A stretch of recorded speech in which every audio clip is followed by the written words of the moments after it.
You've probably heard of the World Trade Organization and may have asked yourself the question, what does it actually do? Most people think it's just about tariffs and trade disputes. But the bulk of the work? It happens every single day in dozens of meetings across committees, councils, and other structures. But let's not get ahead of ourselves and start with the basics. The World Trade Organization, or WTO, is the only global international organization dealing with the rules of trade between nations. It operates on a member-driven model. Governments work together to negotiate agreements and monitor how those commitments are applied in practice. Think of it this way.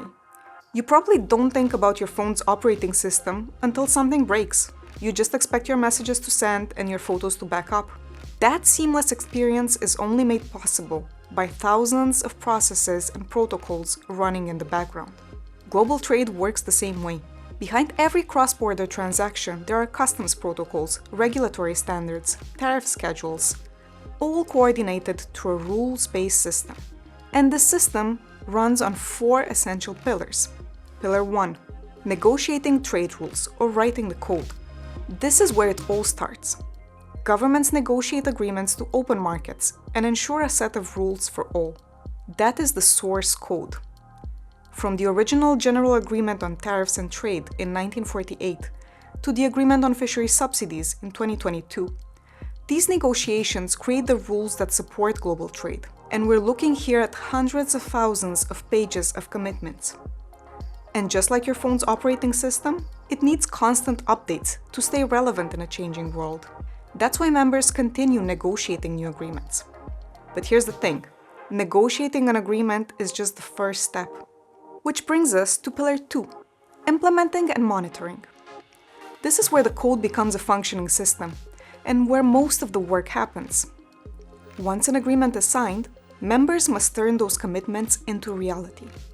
That's the work of WTO committees and councils, the fundamental fora for discussion amongst members.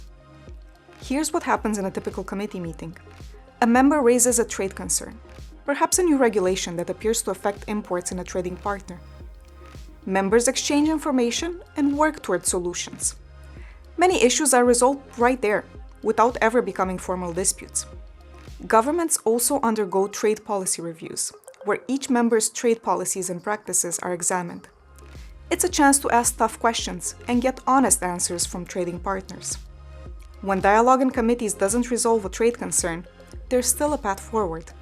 That's the third pillar, dispute settlement, the system's troubleshooting function for when something breaks down.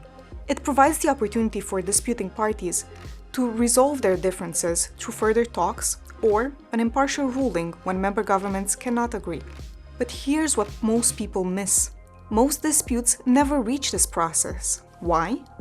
Because work in the committees or prior consultations often resolve trade concerns before they escalate. Finally, Pillar 4, user training and support. The WTO helps developing economies and least developed countries build their trade capacity, providing technical assistance and support to implement agreements. Because having the same rules only works if everyone has the tools to follow them. It's not always newsworthy, but it's how 166 economies work to keep opportunities accessible for their businesses and citizens every single day. Because global trade doesn't run on autopilot. It runs on thousands upon thousands of hours of behind-the-scenes technical work. That's the WTO you don't see, but it's the WTO that matters the most. Is there a trade term you've always wanted explained in simple terms? Drop your question in the comments. We're here to break it down. Let's make trade clearer, fairer, and easier to understand.